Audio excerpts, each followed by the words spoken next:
Welcome to the Practice Brave podcast. I'm the host, Brianna Battles, founder of Pregnancy and Postpartum Athleticism and CEO of Everyday Battles. I'm a career strength and conditioning coach, entrepreneur, mom of 2 wild little boys, and a lifelong athlete.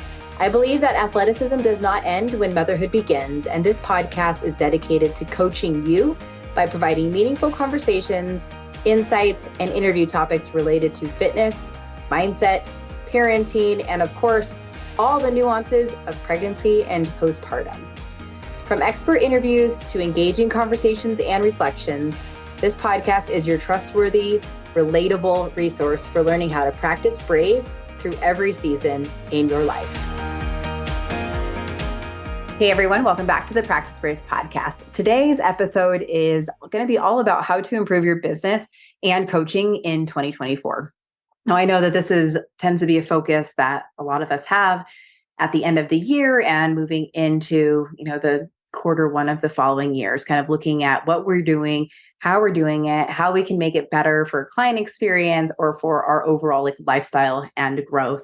And I think when you're in a coaching business, it is hard because, you're so focused on serving others that it's really kind of hard to zoom in and focus on ways to scale our own business and practice so that we can serve more, but do it in a way that really complements our life.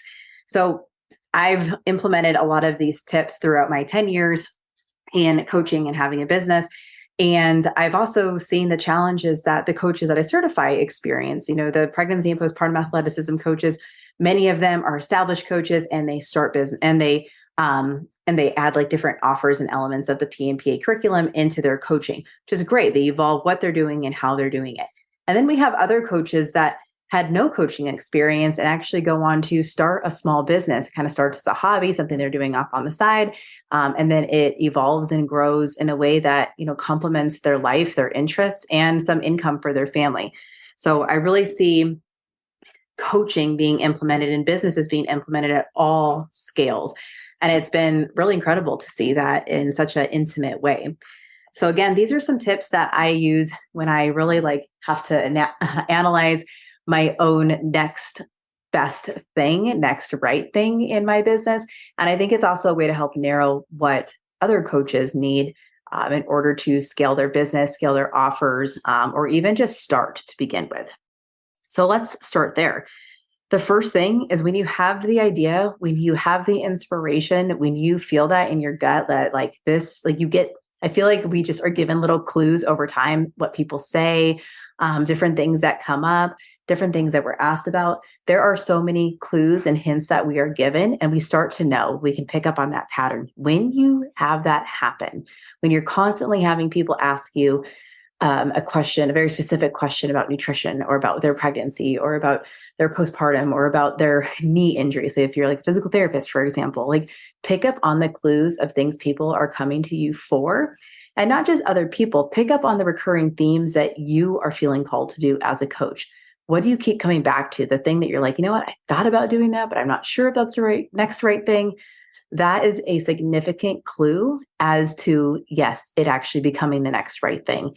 And I think that there's so many times that analysis paralysis gets in the way of us taking action and following those clues and following those hints because you're I don't know where to start. I don't know what to do. I don't know how to actually make that happen. And so as annoying as this is, it is a simple, just do the next right thing. Make the thing that you're getting those hints about, try it, create the class, extend the offer, make the course, whatever it might be. Just start working on it and you will figure it out as you go. And I know that for all the perfectionists listening, you're no, I need a process. I need all these things in place. So, or I don't know how to do it. And we get really overwhelmed by the barriers to doing it, whether it's a belief system or it's I legit don't know the tech and the tools on how to do this thing. So look, you have the hint, you are having these clues that you collect, you're feeling called to start something, to evolve something. Well, if the thing that is blocking you is that you don't know how to do something, I would really encourage you to hire the role that is blocking you. And this can be a one-off kind of situation, like a freelancer that you hire, help me build this, help me set up that, help me create X, Y, or Z template. There's so much access now to having the support that you need, where it doesn't have to be a continual hire. It can be a one-off project that somebody does for you. And that can really make a significant difference in you getting out of your own way. Like for me, I'm not like the tech-minded person, yet I have so much tech involved in my business. But that's because over time, my team now, there was no team before, but early on, it was hiring again, like a one-off person to like help me on this project, help me set this website up, help me do these things. And it was somebody that I paid, knowing if I pay somebody who's really good and efficient at this, it's actually going to save me time. It's going to be done well. And it's going to actually be a shortcut in the long run because it keeps me doing what I'm good at, serving my clients, sharing, creating, teaching, knowing that I have the backup essentially to do it. And I'm not trying to wear multiple hats. We already wear so many hats. So the things that you are not good at that are blocking you from doing that next right thing, that's when you know it is time to hire.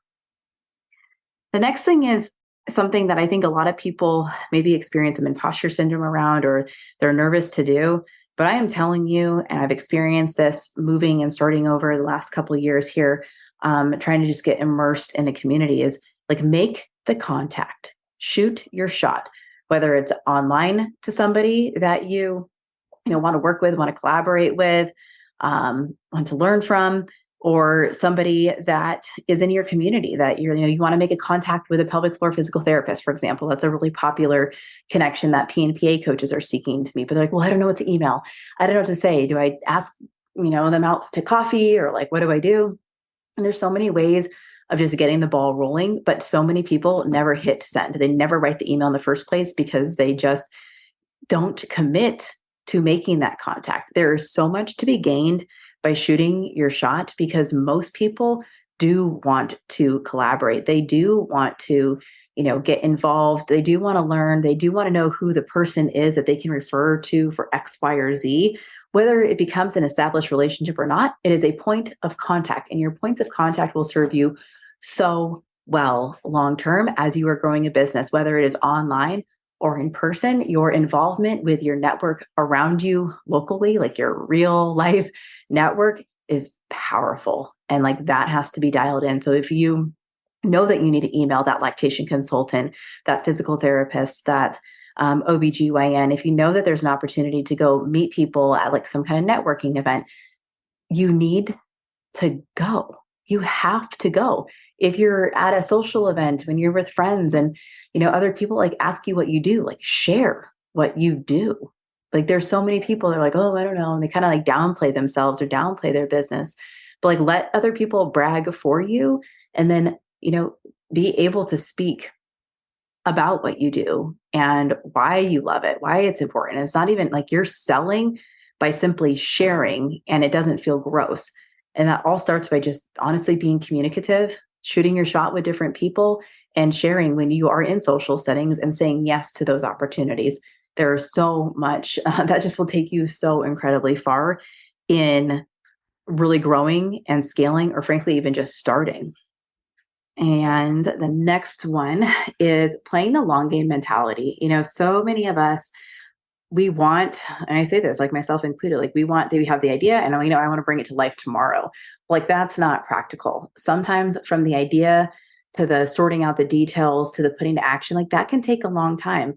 But we know that that long game mentality serves us really well, both in like our health and fitness habits and creating a habit, and also in business, being able to bring something to life by playing that long game mentality, knowing that it will adapt and change over time. It is supposed to. That is what we are designed to do as humans. That's how we work in fitness. And again, that's how we're going to work in business, is really being able to keep perspective and not want that instant gratification. There's very rarely anything in business and entrepreneurship that is like a quick fix or like a quick win. That just does not happen often. When it does, man, we celebrate that. We'll take that as a win, but so much of it is the result of what you put in over time, and trusting that time, trusting those little small decisions of practicing brave, and then seeing how you reap the rewards for that, like over time.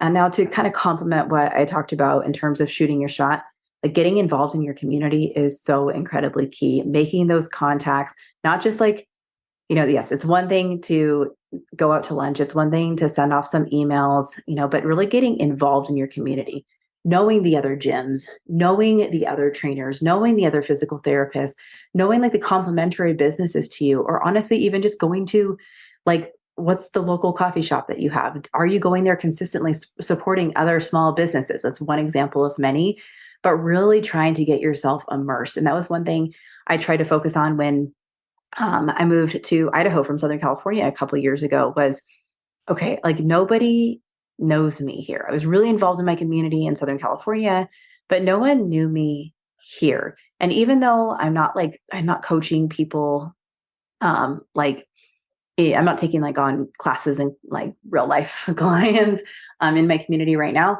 I still wanted it to be known that I was here. I'm a resource. I have a lot of different PNPA coaches that are in this area. That this is where I am like headquartered at, essentially. So it was important for me to get really involved and to do that by showing up and being involved in the community, going to different events, meeting different people, supporting other like local small businesses and entrepreneurs, and just keeping an open mind. I think so many of us like to stay in our bubble, and it is not easy. I get it. Like, especially for the introverts out there, like you got to find yourself an extrovert and you got to attach to them. That's my number one tip for really getting immersed is if you're not naturally extroverted, like find somebody who can help facilitate that. Or again, start really small, start in a more intimate way through like an email, or just tagging along with somebody and letting them hype you up, like that really goes a long way with getting your foot in the door with your community, with knowing who's around you. And again, if you still feel nervous about that, be the person who's like, who to refer to, because then that's going to come back to you. If suddenly this PT is getting new clients and they're like, oh, well, this Brianna Battles girl told me that I should come see you. Eventually that physical therapist is gonna be like, who is Brianna Battles? And they're going to want to know. So there's other like really small, subtle ways to get involved in your community, other ways of being able to shoot your shot with people. But it is a critical skill that very few people actually want to do. Word of mouth is still king. It is. And that's I'm actually jumping to another point here. But that like word of mouth referral, whether your business is online or in person, like that is still the way that businesses grow most effectively. You don't have to have a crazy advertising budget or marketing budget. The thing that moves the dial forward on getting more clients and scaling, on improving, is by serving your clients so well that they tell other people. Like that is truly how my brand has grown. Like, yes, I run ads and there's a whole marketing team now, but it did not start that way. It was so grassroots with just like, hey, like, do you follow this girl? And they would send my account to somebody, or like, hey, I did this program, and they'd send it, or like, hey, I became a PNPA coach and like, this is what I'm doing with it. And like, oh, that sparks ideas and inspiration, people wanting to learn more, wanting to check it out. And then, and oftentimes it'll take people a long time to make the contact with you, but they might creep on you for a while on social media or what your business is doing. But it's that initial like seed that gets planted based off that referral.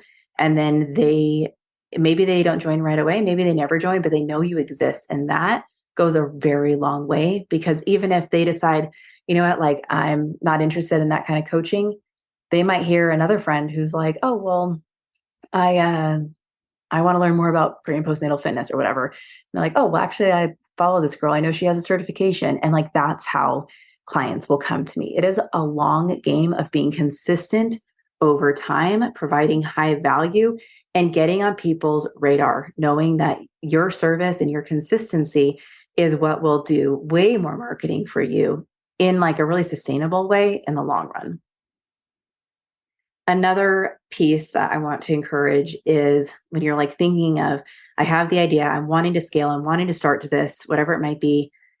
This is the process in which it goes. And I think this helps us really manage our expectations. Is you take the action, right? You start the class, you create the program, you do the thing, And then you get feedback on the thing. You get an idea, well, how many people signed up with me? How many packages of personal training sessions did I sell? How did it go? Did these clients make progress? How do they feel? What are their testimonials? What are they just saying to me, like in a one-off situation? So you take your action, you get the feedback from the experience, both like your own assessment of it and also what people tell you. And then you either pivot because you're like, you know what, like I could do this better. I could do it differently. Like, actually, I don't want to do this anymore. I'm going to try out this instead. And so you either pivot or you progress. You say, I'm going to run that again. I'm going to see how it goes. Maybe I'll have 10 clients next time instead of the 5 that I had this time. Or maybe I'm going to change my pricing up or down. I'm going to make steps towards progressing what I'm doing with small, like little micro adjustments. But the idea is good. The offer is good. The service is good. So again, from the action comes feedback, and from the feedback comes an either pivot or a progress. This is a really important piece, one that I wish I would have done a lot earlier in my business, which is invest in yourself in coaching and in like a like-hearted network. This is something that why I ended up creating the culture that we have within the PNPA network, because I knew what it's like to feel really alone, not just alone in like learning all things about like pregnancy and postpartum and creating like PNPA, but like alone and not having a network of people that I could learn from, learn with. It just felt like everyone was kind of like on this island. And when I was kind of coming up in business or taking my business online, like I was just asking friends, like I had no one to turn to. I was asking people that were kind of like in the trenches of doing similar-ish things and starting businesses too. Like, well, what did you use for this? Or, how do you make this kind of graphic? Like learning with people instead of learning from others. There just wasn't anyone that was doing the work I was doing. And it was so lonely because I just felt like I'm tired of like guessing. I'm tired of not having the assurance. I'm tired of not having somebody to like bounce ideas off of who like has been there, who has perspective that I don't. And it just was like a really lonely time that cost me a lot of money and certainly a ton of time. And I look back, and while there's so much beauty and confidence that gets created from just like trial and error and feedback and all of that stuff, I wish I would have had a resource that I could have invested in that would have saved me a lot of time and a lot of money in the long run, even if it was an initial investment of like a business coach. Nobody in my family, like entrepreneurship was never on the table. That was never something that I saw modeled in my life, in my family, anyone around me.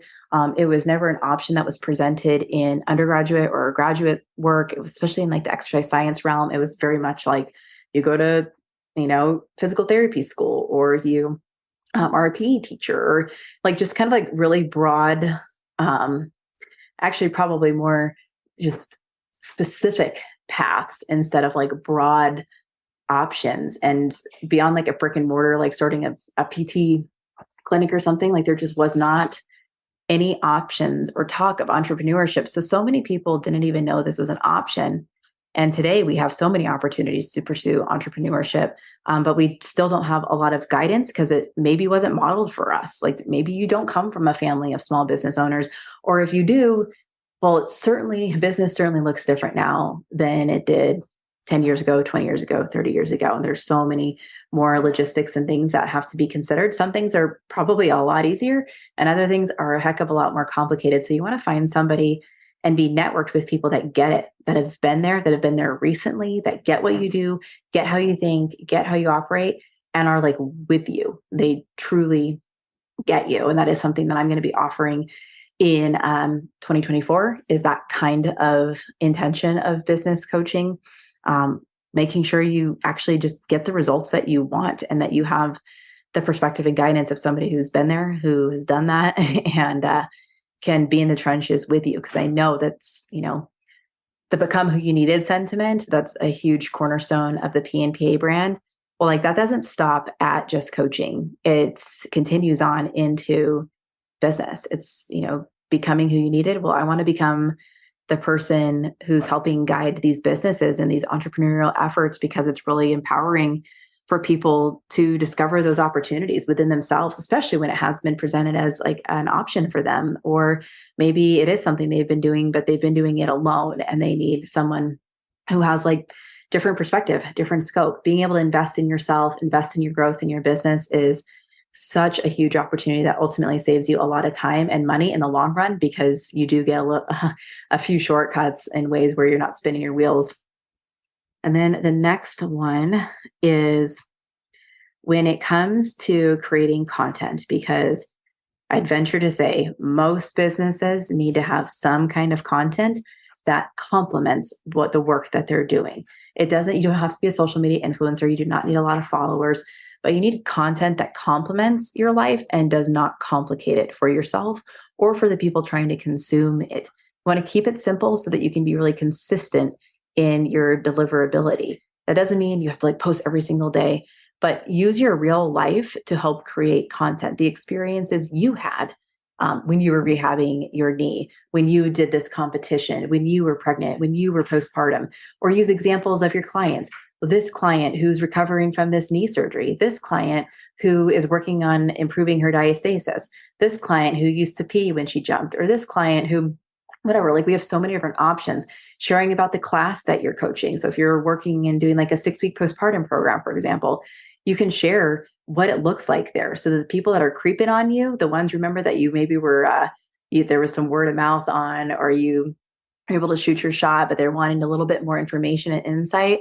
They need to be able to see what you do, the classes that you offer, the kind of coaching you do, how you speak, how you write. And social media is a great way of sharing that. It is like indirect selling over time, but selling through the lens of sharing. So it's a lot easier because it's just, instead of feeling forced, you're just sharing. You are simply sharing your life, your process, your thoughts, your beliefs, and using your own experiences or the experiences of people that you're working with, the work that you're already doing. You are just capturing it in that moment and then taking it online. It does not have to be as complicated as everyone has made it out to be.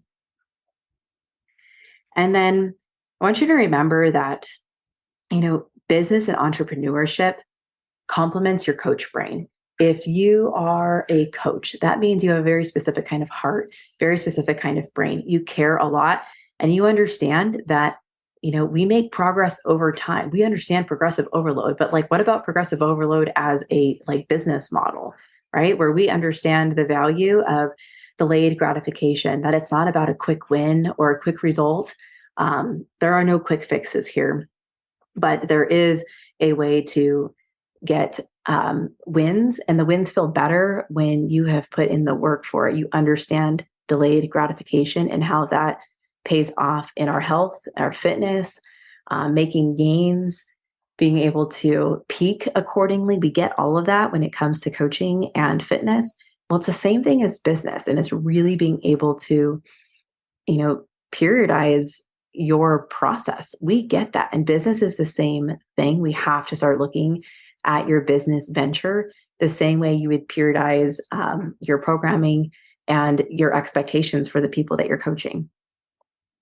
And then we have to understand that, in order to have a successful business, there might need to be systems in place. Every good, high functioning team, every person who really values their health and fitness, they likely have set habits. They have set systems in place that help hold them accountable, that help make these processes and tasks repeatable so that it does become a habit. It does operate at a really high level. So knowing that if you are going to pursue a business, you will need to have some systems in place. Again, we understand that when it comes to our health, fitness, and habits.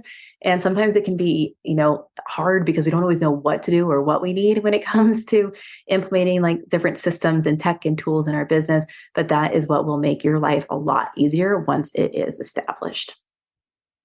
And then adaptability, again, just connecting coaching and being an athlete to business. We are naturally adaptable, even if we are athlete brained, even if we are like really rigid in some ways.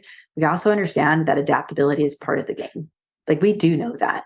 And in business, you have to be adaptable. You have to make some game time decisions, make adjustments. Again, you get that feedback and you pivot or you progress. And we know how to do that. That is innate. But I think we get so hard on ourselves in business because we feel like there's just a lot more on the line, but it really comes down to just helping us manage our expectations. And then consistency. There's so much to be said for people that get, really fired up, say beginning of the year, and then by April or May or by summer, they are just like, they went too much of a full send, right? Like you have to be consistent and expending energy and effort at a level that you can actually sustain. Again, so much like fitness. That's why we know that like New Year's resolutions very rarely last beyond like the first couple weeks of January because it is too much too soon. We got to find little ways for you to be consistent in order to have sustainable progress. And then, that we know about like role players on a team, right? When we think about like sports teams, like every player is recruited for a specific position, a specific role, their specific God-given ability, right? And when we look at what we need to make ourselves better, like what is your God-given ability? What comes so easy to you? What comes so naturally that you're like, this part, I got this part. Maybe it's speaking. Maybe it is like one-on-one. Maybe like you're just really extroverted, you're great in a group, whatever it may be. Maybe you love writing. Maybe you really like social media and video content. Like find the thing that you are really good at. And maybe you are like a systems and tech person, and that's great too. All of these things serve, and then you can hire accordingly for the roles that maybe you're not as good at. Again, those roles that act as barriers. We all have roles that are easy for us to fulfill, and then ones where we're like, okay, I got to be a little bit more of a utility player right now, and other roles where you're like, I am not designed for this role. And again, we can like link this back to sports all day. Like most of the time, an attacker is not also going to play center, right? So we got to know what we are naturally good at, and then the roles that we need to fill in as we're scaling a team, or as you're just hiring on a one-off project to keep you in the role that you excel at and decrease the amount of barriers that you have. And then knowing how long you think it will go is rarely how it ends up going. We might have these expectations of timeline or expectations of revenue or client or whatever it might be. We have like these really set expectations, and we need a few tries before we really get a idea of how it ends up going. And that's why having the ability to be adaptable, make game time decisions, gather that feedback, make adjustments, all of that is going to be really key. And I also know how defeating that can feel in the moment, in the process, when something flops, when you don't get the amount of people you wanted to, when you're like, I have spent money here and I'm not getting an ROI just yet. So often it just needs a little bit more time, or it needs somebody who has eyes on it, that you like a vision on it that you just don't have at this point in time because you don't have the reps. That's why, again, like being able to invest in someone who's ahead of you, a coach and a mentor, or, just be around like a like-hearted network of people that get what you're doing, are doing it with you. It is so powerful for being able to adjust your expectations, knowing like we can make all the plans in the world and try to anticipate every single thing about our offer or scaling a certain aspect of your business. And then real life happens. Everyone has a plan till they get punched in the face. And sometimes business feels like a little bit of a punch in the face. I, of course, have to have like an aggressive analogy, and then I like these like 4Gs. And this is something that I come back to a lot in my own business, because so much of business is connected to your own levels of self-awareness and your ability to invest in yourself in becoming like a better human in general. I don't know. I feel like that's like a life lesson that gets learned like later on in the game. But I know that for me to be really great at business, I have to be like good on the inside and really, take care of my mental health and be committed to a growth mindset and behavior that aligns with that. So the 4Gs are: give yourself grace. You need to have grit. You have to have a growth mindset, and you have to have gratitude for the opportunity. Gratitude for the opportunity to pursue something that you really care about, something that you are good at, something that is more fulfilling, that you are creating, that you are building, that you are not doing for anybody else. It's something that you feel attached to, that you feel called to. And like that is an incredible opportunity. So give yourself grace for the learning process, grit to keep working through it, growth, knowing that you will evolve and change and your levels of self-awareness will improve so much over time. And then gratitude for the opportunity to even be able to do this and to share and to help others it's an incredible opportunity that we have, and we cannot take it for granted. And lastly, a lot of people experience imposter syndrome, and they don't feel like they're qualified enough, or they don't feel like, they're good enough to share about this, or maybe they compare themselves to what other people on social media are doing, and it just feels really defeating. But you have to understand that, one, like, if you're listening to this episode, like, you are already so far ahead of the game. You're connected to a really great network. You are good enough. You are ready. You are qualified. And I know this sentiment is annoying, but there is somebody far less qualified doing exactly what you want to do. And like, that you're better. You know what you have to offer. You are able to help a lot of people. And we cannot create these stories that prevent us from living out the life that we want to live, the opportunities that we have to experience entrepreneurship, and honestly, like, freedom, like time freedom, even more so than like any levels of financial freedom, because there's still so much work attached to this. But the ability to like live life on your own terms, doing something you love and something that like taps into your creativity, there's so much opportunity there. And, we cannot let the narratives that we create about ourselves impact what we end up doing. And, maybe you are your number one fan. Maybe you don't have the support that you wish you had. But when you start taking action, you will gain the support from the people that actually matter, which is the people that like you're serving, the people that are paying you. Maybe you don't have the approval from, like your mom or whoever. Maybe certain people think you're crazy, and they will absolutely continue to think that you're crazy. There's so many people that do not understand entrepreneurship, but you have to believe in yourself. You have to believe that what you have to offer this world during this time of your life is really powerful, and you're being called to it for a reason. And that alone is worth pursuing. If you are a parent, what would you tell your kid, right? Like, that's what I think about all the time. And when I'm in a sticky situation, is like, what would I want my boys to think? Like, I would want them to believe in themselves. I would never want them to think that they aren't good enough or they aren't qualified enough. I would never let them talk to themselves the way that, I'm talking to myself right now, right? Like, we have to be able to reframe that, because we are our own best coach sometimes. And we're also going to get in our own way, which again, why, like, investing in somebody who can pull you out of that like spiral is so key. That is something I so wish I would have had early on. I had friends and colleagues that were kind of coming up with me, but it just would have been so different to have the nurturing and support of someone who could see what I couldn't see, who also like wasn't in it with me. They were in it ahead of me. Like, that, I know how powerful that is. So yes, like, I am with you, right? I want to support you. And that's a huge sentiment of the PNPA brand, of all things Practice Brave. But it's also important to know that when we're really trying to learn, when we're really trying to make an impact and grow a business, because so many of us have not been exposed to how to actually do this, it's so important to invest in yourself, invest in the resources that are going to help you live and lead the life that you want to live, and the coaching that you want to offer. So that is it for this episode. I wanted to keep it kind of short, but just a lot of like punchy takeaways there. If you are interested in learning more about the Practice Brave business program I'm going to be offering in early 2024, you can check the link in the show notes. There will be more information on that coming out soon. But I'm excited to offer a business model of coaching that is so different than honestly anything else out there, because it's in alignment with the things that I've been saying for years, which is like, I am with you. I'm with you. And I actually mean that. And I want to help you reach your goals. And I'm excited to bring that to life. I'm excited to practice brave in my own way. And I'm excited to help others learn how to practice brave, not just in their business, but in their life. Thank you for listening.